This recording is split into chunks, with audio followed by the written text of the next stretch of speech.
Assalamualaikum warahmatullahi wabarakatuh. Kami dari kelompok 6 akan mempresentasikan mengenai perbedaan individual peserta didik. Nah, adapun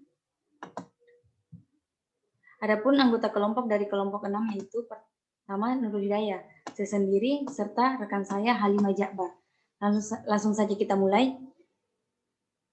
Nah, di sini ada dua materi pokok penting yang akan kami jelaskan. Pertama mengenai perbedaan gaya belajar dan yang kedua mengenai perbedaan gaya berpikir. Dan saya akan menjelaskan mengenai perbedaan gaya belajar. Di perbedaan gaya belajar, saya akan menjelaskan tiga pokok materinya, yaitu pertama, pengertian gaya belajar, jenis-jenis gaya belajar, implikasi perbedaan individual dalam proses belajar. Langsung saja ke materi pertama. Pengertian gaya belajar. Menurut The Porter Hierarchy, mendefinisikan gaya belajar sebagai perpaduan dari cara seseorang menyerap, mengatur, dan mengolah suatu informasi. Sedangkan Nasution berpendapat bahwa gaya belajar merupakan cara yang konsisten yang dilakukan oleh seorang anak didik yang merespons stimulus atau informasi, teknik mengingat, berpikir, maupun dalam memecahkan masalah atau soal. Dan dapat kita simpulkan bahwa gaya belajar merupakan suatu teknik yang kita senangi dalam melakukan aktivitas berpikir, memproses dan merespons serta mengerti atau memahami suatu informasi. Untuk poin kedua itu mengenai jenis-jenis gaya belajar. Menurut De Porter dan Hierarchy, gaya belajar dikategorikan menjadi tiga jenis. Yang pertama itu gaya belajar visual. Gaya belajar visual ini lebih memfokuskan pada penglihatan. Nah, di mana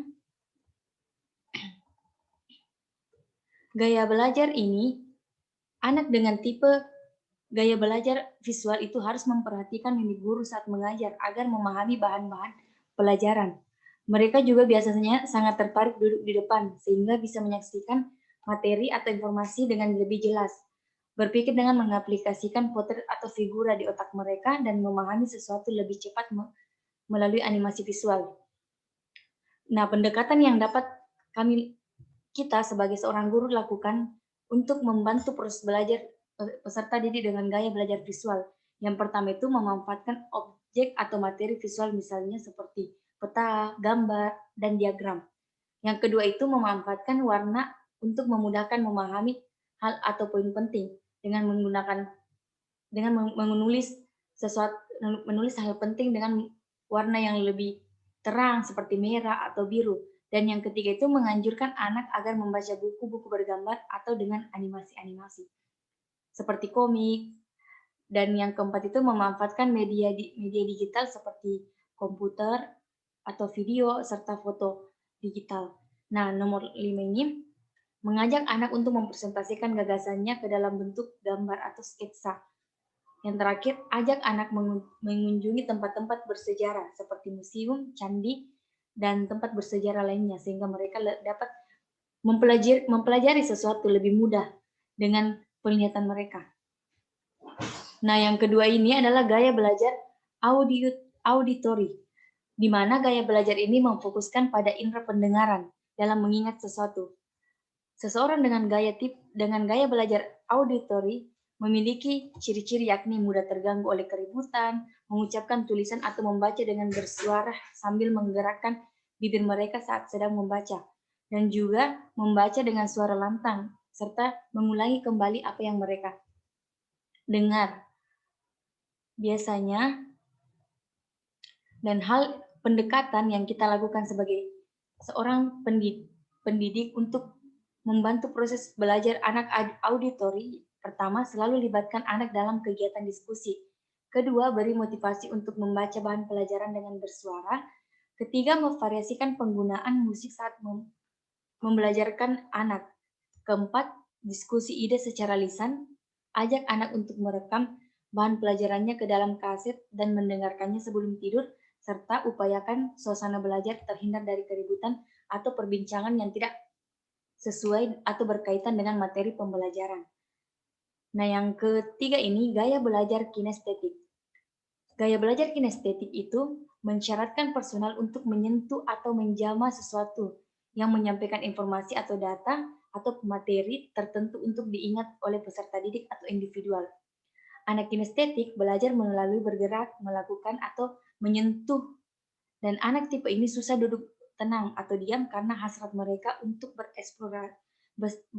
bereksplorasi dan beraktivitas begitu kuat. Nah, apa sih pendekatan yang dapat dilakukan untuk membantu proses belajar anak dengan gaya belajar kinestetik? Yang pertama itu tidak mengharuskan mereka untuk duduk belajar berjam-jam. Yang kedua itu mengajak mereka untuk mengeksplorasi atau menjelajahi lingkungan sekitarnya, seperti belajar sambil menggunakan objek sesungguhnya dan memahami konsep baru, serta tandai hal-hal penting suatu bacaan dengan warna terang. Keempat itu, beri izin anak untuk belajar sambil mendengarkan musik. Kelima, izinkan anak untuk mengunyah permen saat belajar. Dan yang terakhir, gunakan objek yang sesungguhnya untuk belajar mengenai konsep baru.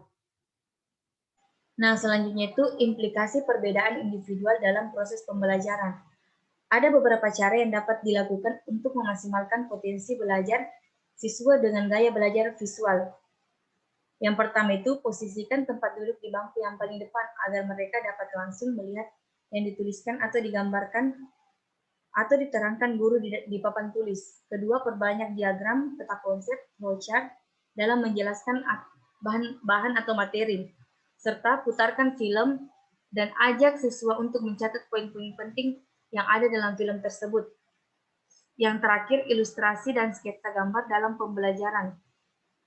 Selanjutnya, cara yang dilakukan untuk memaksimalkan potensi belajar siswa dengan tipe auditory. Yang pertama, maksimalkan penggunaan audio, serta saat belajar, biarkan mereka membaca bacaan atau materi dengan suara yang keras dan nyaring. Dan juga sering melemparkan pertanyaan kepada siswa dengan tipe auditory. Karena dengan mereka sering menjawab atau sering mendengarkan sesuatu, mereka dapat mengingatnya dan memahaminya. Serta terakhir, gunakan rekaman. Rekaman ini dapat mereka putar terutama saat sebelum tidur. Nah, yang terakhir itu cara yang dapat dilakukan untuk memaksimalkan potensi belajar siswa yang tipe kinestetik. Pertama itu belajar melalui praktik lapangan. Karena biasanya di praktik lapangan itu kita melakukan banyak gerakan. Nah, siswa kinestetik ini kan mudah mengingat gerakan atau mudah di saat mereka menyentuh objek yang mereka pelajari. Serta yang kedua itu melakukan pertunjukan dan perbanyak simulasi serta role playing. Yang ketiga, membuat figuran, model, atau contoh-contoh. Di sini kita dapat membuat media pembelajaran yang terkait dengan materi yang dipelajari. Dan yang terakhir itu kegiatan praktikum di laboratorium. Oke, mungkin cukup dari saya. Saya akan serahkan materi kedua. Materi kedua akan dijelaskan oleh rekan saya, Halimah Jakbar. Terima kasih. Bismillahirrahmanirrahim. Assalamualaikum warahmatullahi wabarakatuh. Perkenalkan, nama saya Halimah Jakbar. Saya akan melanjutkan presentasi dari teman saya. Yang kedua itu perbedaan gaya berpikir. Yang pertama, pengertian gaya berpikir. Menurut The Porter dan Hernaki 2004, halaman 124, di mana gaya berpikir merupakan cara seseorang mengatur dan mengolah informasi. Seseorang yang memiliki gaya berpikir sekuensial konkret dan sekuensial abstrak cenderung menggunakan otak kirinya, sedangkan individu yang memiliki gaya berpikir acak konkret dan acak abstrak cenderung menggunakan otak kanannya.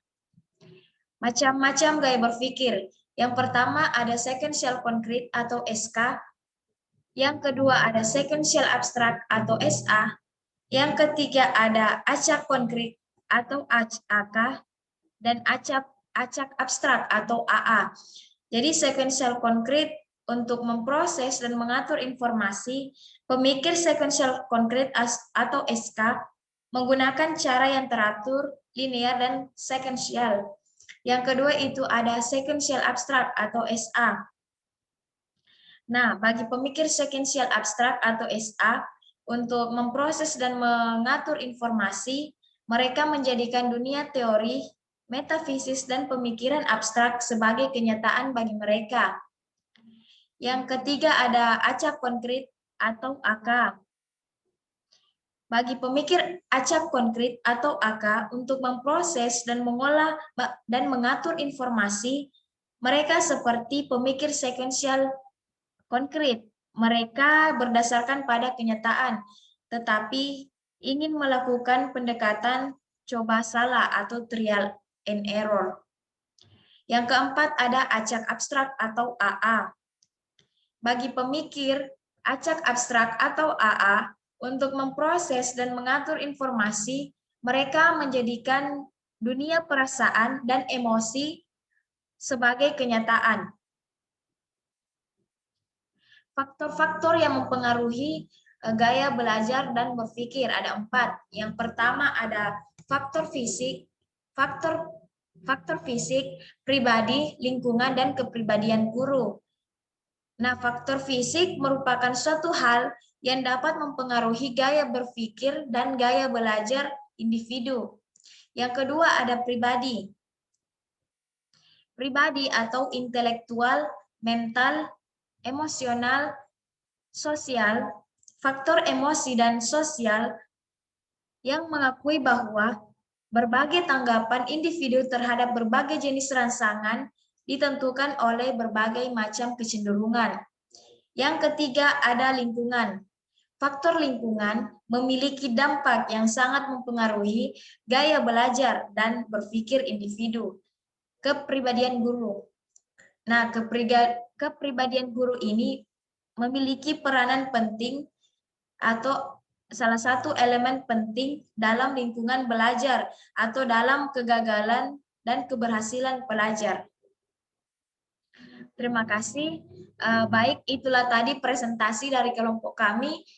Jika ada kekurangan mohon dimaafkan. Saya tutup. Wabillahi taufiq wal hidayah. Wassalamualaikum warahmatullahi wabarakatuh.